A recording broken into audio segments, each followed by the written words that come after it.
tanggal 10, fa'aksiru fihi tahmid wa tahlil wa tasbih. Perbanyaklah tahmid alhamdulillah, tahlil la ilaha illallah, tasbih subhanallah walhamdulillah wa la ilaha illallah wallahu akbar. Perbanyak-banyak sholawat. Beli sekarang tasbih digital, pencet subhanallah subhanallah subhanallah subhanallah subhanallah subhanallah 10 hari, perbanyak. Puasa, tak bisa puasa, sholat sunat, tak bisa sholat sunat, baca Quran, tak bisa baca Quran, zikir, tak juga bisa zikir, hati sudah tertutup. Khatamallahu ala qulubihim wa ala sam'ihim wa ala absarihim ghishawa. Assalamualaikum warahmatullahi wabarakatuh. Alhamdulillah wassalatu wassalamu ala rasulillah wa ala alihi wa sahbihi wa man tabi'ahu wa mawalah. Kalau tuan memakai katun, lebih lengkaplah dengan dasi. Saya tak lagi berpantun, sudah dihabiskan Pak Ikhwan Ridwan SHMSI. Sebetulnya pantun nih di negeri Melayu mesti dibalas, itu aja kan, balas. Saya sediakan kursi, cuma kalau saya duduk di situ nanti ini kan direkam, ada pula Kemeninfo. Kalau duduk situ ditengok orang, ini paling pengajian di musola gitu deh. Tapi kalau saya berdiri di sini nampak logo BKN. Jadi semua itu ada tujuannya. Nek cagong kene iki ora ketok. Insya Allah kita semua sehat walafiat. Pertama saya menyampaikan tentang ibadah di 10 awal Zulhijjah. 10 awal Zulhijjah ini disebutkan dalam Quran. A'udzubillahi minasyaitonirrajim. Wal fajri wa layalin ashri wasyaf'i wal watri. Wal fajri demi waktu fajar, wa layalin ashri 10 malam. Yang dimaksud 10 malam itulah dia 10 hari 10 malam awal Zulhijjah. Dan hari ini sudah masuk tanggal 1 Zulhijjah. Yang tak tahu hari ini 1 Zulhijjah, saya kasih tahu. Hari ini sudah 1 Zulhijjah. Apa amal yang paling bagus amalan 1 Zulhijjah ini? Hadisnya dalam kitab Sunan Nasa'i. Yang meriwayatkannya istri Nabi langsung, namanya Hafsah, Sayyidah Hafsah. Yang paling bagus adalah puasa. Nabi tak pernah meninggalkan puasa 10 awal Zulhijjah. Tapi saya tak puasa. Ustaz menyampaikan puasa. Iya, puasa paling afdal. Kenapa Ustaz tak puasa?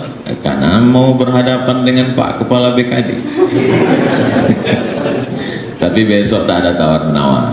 Besok tak ada tawar-menawar. Besok kami pagi sosialisasi ke Bang Riau Kepri. Mohon maaf Bang Riau Kepri, walaupun kalian dah siapkan nasi, kami tak bisa makan besok. Besok puasa, karena besok hari Kamis. Ke hari ini dikasih tahu memang dari sekarang, supaya mereka tak masak malam nih. Mereka pasti tahu karena kan nonton ini streaming, bukan dong tanggung streamingnya. Biasa streaming remaja masjid, ini streaming langsung Menkominfo. Jangan lupa subscribe, like and share. Nah, jadi Bapak Ibu yang hari ini tak puasa tak apa-apa, tapi besok puasa. Yang besok puasa itu dapat pahalanya 3. Pertama, qadoknya lunas. Kemarin kan ibu-ibu kan tinggal puasa 7 hari kan? Yang bilang tidak, berarti dah jompo. Mohon maaf, 7 hari tinggal tuh mesti diqadok. Kemarin pas Idul Fitri mau qadok tak jadi-jadi. Mau diqadok, kue bangkit pula masih banyak. Mau diqadok, kue kaleng pula masih banyak. Mau diqadok, toples penuh.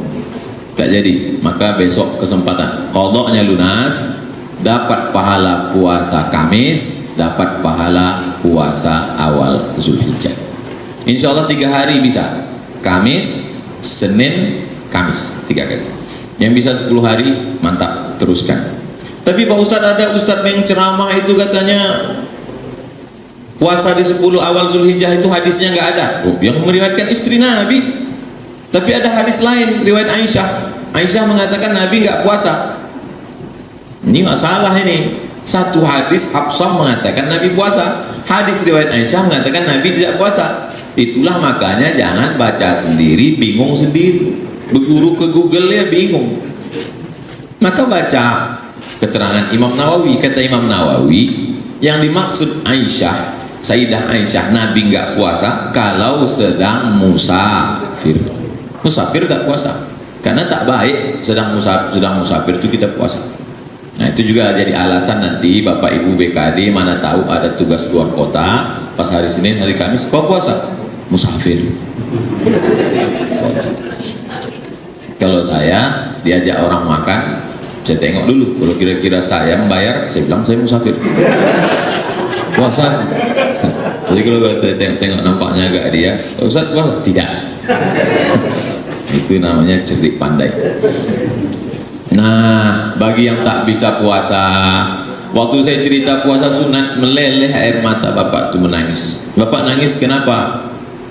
Buah pinggang saya sudah dicabut satu Pak Ustaz di Malaka. Kata dokter di Malaka tak boleh puasa karena buah pinggang sudah tercabut. Yang sakit mah akut itu pun tak bisa puasa. Yang sakit gula darah akut tak bisa puasa. Sikit-sikit suntik, sikit-sikit suntik. Asal tak bawa jarum suntik, pucat muka. Maka jangan lagi puasa, banyak sholat sunnah.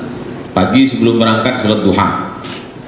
Sholat duha kan jam 9 Pak Ustaz. Jam 9 itu afdalnya. Mudah cara ngukur duha. Maghrib Pekanbaru sekarang 6.30, maka 6.30 pagi sudah bisa duha. Jadi sebelum berangkat kemari duha dulu. Saya tadi sebelum berangkat kemari duha. Usolli sunnatan duha raka'ataini lillahi ta'ala. Allahu Akbar. Ayatnya wa duha. Tak hafal wa duha kulhu. Kulhu pun tak hafal, kau masuk Islam kapan? Jangan sepelekan mu'alaf. Mu'alaf itu dosanya tak ada, bersih. Lalu kemudian sholat sunat witir. Sebelum tidur malam usahakan witir, supaya kita sebelum tidur tuh bersih. Dulu mak-mak kita kan ngasih tahu, kau sebelum tidur cuci tangan, cuci kaki. Mak-mak zaman sekarang mesti lebih hebat. Nah, kau sebelum tidur wudhu dulu. Mak-mak dulu tak ngaji, cuci tangan, cuci kaki, makan obat cacing. Mestinya wudhu dulu, habis wudhu sholat witir. Nanti bangun malam tahajud saja, tak usah witir lagi, karena tak boleh 2 kali witir dalam semalam. Sholat sunat hajat, sholat sunat tasbih, sholat sunat mutlak, sholat sunat qobliyah, sholat sunat ba'diyah, sholat sunat istikharah, sholat sunat tasbih. Inilah masanya dibanyak-banyak kan. Saya Pak Ustadz puasa tak bisa, usus sakit. Oke, bisa sholat sunat pun tak bisa, lutut pula sakit. Jadi kalau kita Pak, banyak baca Quran. Baca Quran pun tak bisa Pak Ustadz, asal dibuka Quran meleleh air mata. Yang keempat, zikir. Afdalul zikri seafdal zikir la ilaha illallah. Banyak-banyak la ilaha illallah, la ilaha illallah, la ilaha illallah, la ilaha illallah, la ilaha illallah. Pas datang orang urusan berhenti. Ya nanti orang datang urusan zikir juga. Gimana Pak urusan kita BKD apa sholat pegawai kemarin? La ilaha illallah. Tentu sesuaikan dengan situasi dan kondisi. Ma min ayyamin, tidak ada hari al-amalu shalihu fihinna ahabbu ilallah min hadhil ayyamil asri. Tidak ada hari yang lebih baik untuk beramal melebihi 10 hari ini, dari tanggal 1 sampai tanggal 10. Fa aksiru fihi tahmid wa tahlil wa tasbih. Perbanyaklah tahmid alhamdulillah, tahlil la ilaha illallah, tasbih subhanallah walhamdulillah wa la ilaha illallah wallahu akbar. Perbanyak-banyak sholawat. Beli sekarang tasbih digital, pencet subhanallah, subhanallah, subhanallah, subhanallah, subhanallah, subhanallah. 10 hari, bukan banyak. Puasa, tak bisa puasa, sholat sunat, tak bisa sholat sunat, baca Quran, tak bisa baca Quran, zikir, tak juga bisa zikir, hati sudah tertutup. Khatamallahu ala qulubihim wa ala sam'ihim wa ala absarihim ghishawah. Sedap berceramah di BKD, rasa-rasa di dekat akuatik. Akuarium zaman sekarang ini, akuarium zaman sekarang itu ada air mancur dalam. Saya seumur umur baru ini ceramah di sini, masya Allah. Sampai mana tadi? Hilang pula bang. Nah, masuk tanggal 9. Tanggal 9 Zulhijjah itu jangan sampai tak puasa. Tanggal 9 Zulhijjah itu nanti masuknya 30 Juli, hari Kamis pula. Yukaffirus sanatal madiyata wal baqiyata. puasa tanggal 9 menghapuskan dosa setahun yang lalu dan setahun yang akan datang. Mudah-mudahan umur kita sampai 30 Juli nanti insya Allah. Yang ulang tahun 30 Juli mantap, makan bolunya malam, enak puasa. Nah, hari Kamis itu nanti niatnya terserah. Kalau ibu bapak mau mengqadha puasa tetap niatnya qadha, tapi yang sudah tak ada dah lunas semua, niatnya tetap puasa Arafah. Aku niat puasa Arafah lillahi ta'ala. Itulah untungnya yang suaminya kerja di BKD, dia dengar ceramah sudah ngaji, nanti ibu-ibu istrinya di rumah diingatkan kau puasa. Tapi kalau ibu yang kerja di sini lakinya Fir'aun, kesian deh lu. Mudah-mudahan bapak, tapi saya yakin walaupun bapak itu tak hadir di sini, dia sedang streaming di sana. Waktu dibilang Fir'aun tuh senyum-senyum dia. Macam-macam nyebut aku nih gitu ya. Tapi aku dulu, aku sekarang tak Fir'aun lagi dah gitu ya. Mantan Fir'aun. Dia sudah taubat nasuha. Kita doakan supaya bapak-bapak itu taubat nasuha. Banyak juga yang mengaminkan. Dah habis 1 sampai 8 dah, 9 udah. Sekarang masuk tanggal 10 hari Jumat pula. Tanggal 31 Juli hari Jumat, itulah 10 Zulhijjah. Tadi kata Ustaz puasa 10 hari. Iya. Mana boleh puasa tanggal 10 Zulhijjah? 10 Zulhijjah tak boleh puasa. 11, 12, 13 tak boleh. 1 Syawal tak boleh. 5 hari ini tak boleh puasa, haram. Allah tu Maha Adil. Dibuatnya dapat pahala puasa tapi tak puasa. Nah, ini bisa jadi teka-teki silang. Sebutkan hari yang dapat pahala puasa tapi tak puasa. Nah, tak tahu kau kan? Tanggal 10 Zulhijjah dari habis subuh tu tak ada makan apa-apa. Jangan makan, jangan minum. Itu beda Idul Fitri. Idul Fitri begitu bangun subuh langsung buka. Kenapa? Lapar, tak sahur. Idul Adha tak ada makan apa-apa. Makanan pertamanya pagi Idul Adha adalah hati hewan kurban. Ambil, cuci, basuh, jangan sampai kena darah. Darah tu najis. Semprotkan limau. Tak ada limau mama lemon. Nah, itu cuci, basuh, janganlah pula begitu. Kasih garam, bakar-bakar sedikit, makan. Itulah makanan yang pertama. Sunnah tak makan dari pagi. Makanan pertama hati hewan kurban. Nah, alhamdulillah Pak Ustaz, saya dari pagi tak ada makan, tak ada minum. Tapi udah 3 batang. Tak bisa. Mesti apapun tak ada masuk. Macam orang puasa, lengkaplah puasanya 10 hari. Fatamma miqatu rabbih arba'ina lailah. Sempurnalah munajatnya kepada Allah 40 hari 40 malam. Tapi 10 hari 10 malam, Zulhijjah 30, Zulqa'dah 30, Zulhijjah 10. Itulah munajat Nabi Musa 40. 40 angka kesempurnaan. Makanya orang kalau sudah umur 40 itu sempurnalah dia. Life is beginning at 40. Hidup baru dimulai pada umur 40. Petualangan, new adventure. Lalu kemudian tanggal 10 itu yang paling afdal, solat Idul Adha. Tahun ini kalau tak boleh solat Idul Adha di rumah saja, sendirian. Pakai khutbah Pak Ustaz? Sendiri siapa jamaahnya pakai khutbah pula? Takkan awak berkhutbah awak mendengar. Yang pakai khutbah itu kalau bertiga. Bapak jadi imam, bapak khotib, makmumnya ibu itu anak 2 orang. Nah, itu bisa. Jadi kalau ada makmum 3 bisa ada khutbah. Allahu Akbar, Allahu Akbar, Allahu Akbar. Allahu Akbar, Allahu Akbar, Allahu Akbar. 9 kali takbir khutbah pertama. Allahu Akbar, Allahu Akbar, Allahu Akbar kabira. Alhamdulillah katsira. Wa subhanallahi bukratan wa asila. Wajjahtu wajhiya alladhi fatara as-samawati. Kata anak di bawah, ya itu iftitah. Saking grogi lupa gitu. Hafal pula anak itu lagi.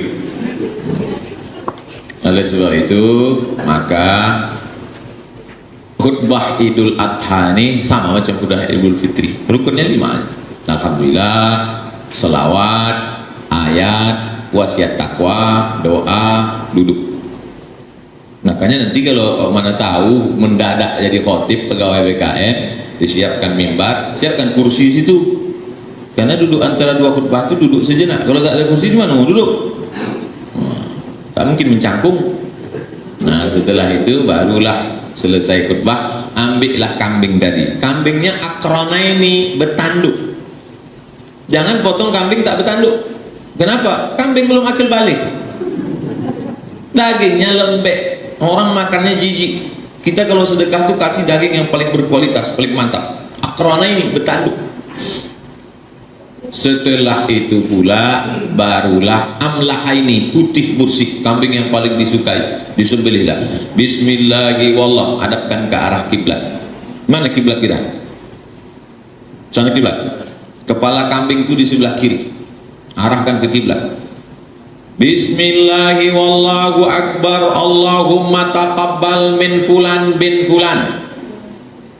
Motongnya dari bawah ke atas, dari bawah tarik ke atas, karena kalau dari atas ke bawah darahnya ke muka, maka dari bawah ke atas mesti putus dua urat, satu urat napas, satu urat makan. Saya sampai sekarang belum pernah motong. Teori lah. Kiblat ini ya. Saya ini nampaknya aja berapi-api, hati saya lembut, tak sampai hati saya nengok kambing itu meregang nyawa. Jangan kan motong kambing, motong ayamnya tak sampai. Dikirimlah kemarin golok 2 biji, 1 golok untuk sapi, 1 golok untuk kambing. Saya ditantang untuk motong Idul Adha. Yang mengirim ini dari Jakarta, namanya Juleha. Juleha itu juru sembelih halal.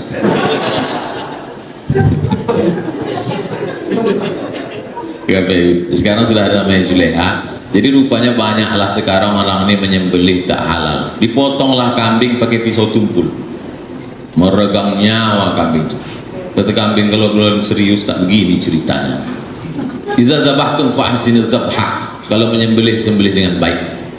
Wa idza qataltum fa ahsinul qitlah, kalau membunuh bunuh dengan baik. Falyuhidda syafratahu, tajamkan pisaunya. Pisau saya ini yang dikasih hadiah Juleha ini standar ketajamannya 12.000. 12.000 itu angka tertajam paling tajam di dunia. 12.000. Baru saya tengok-tengok aja terluka hati saya. Bukan tanggung saja. Nah, oleh sebab itu maka ini penting.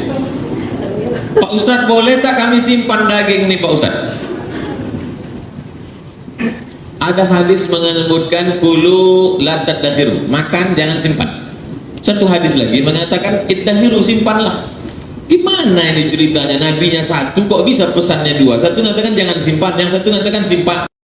Makanya lagi-lagi kalau ada ketemu dua hadis yang ikhtilaf, jangan baca sendiri, bingung sendiri, tanya ulama. Ternyata maknanya jangan simpan ketika musim wabah, banyak penyakit, susah makan, jangan simpan bagi habis. Jadi yang paling bagus tahun ini jangan simpan, bagi habis. Assalamualaikum Pak. Waalaikumsalam. Bapak, ini ada 2 kupon untuk Bapak sebagai kurban. Jangan, kupon kata Ustaz Somad kemarin, tak usah lagi kasih kupon. Terus dagingnya jantar rumah. Apa lepas dia? Maksudnya ambil aja sedikit, sisanya itu bagikan. Makanya tabung wakaf umat nih, yayasan tabung wakaf umat itu sekarang mengelola daging kurban. Mau dibawa ke suku Sakai, suku Talang, suku Akit, suku Laut, anak dalam yang tak pernah menengok daging. Selama ini nengok daging bukan daging kambing. Mandilah saya di sungai suku Talang, Talang Mama, mandi di sungai. Sedapnya. Ada satu kawan dari Jakarta tak mau mandi. Kau mentang-mentang orang Jakarta tak mau pula mandi, dia senyum aja. Sudah habis mandi, kami pun bertolak. Di tengah jalan saya tanya, kenapa kau tak mau mandi? Tadi saya tanya masyarakat di situ, apa kata dia?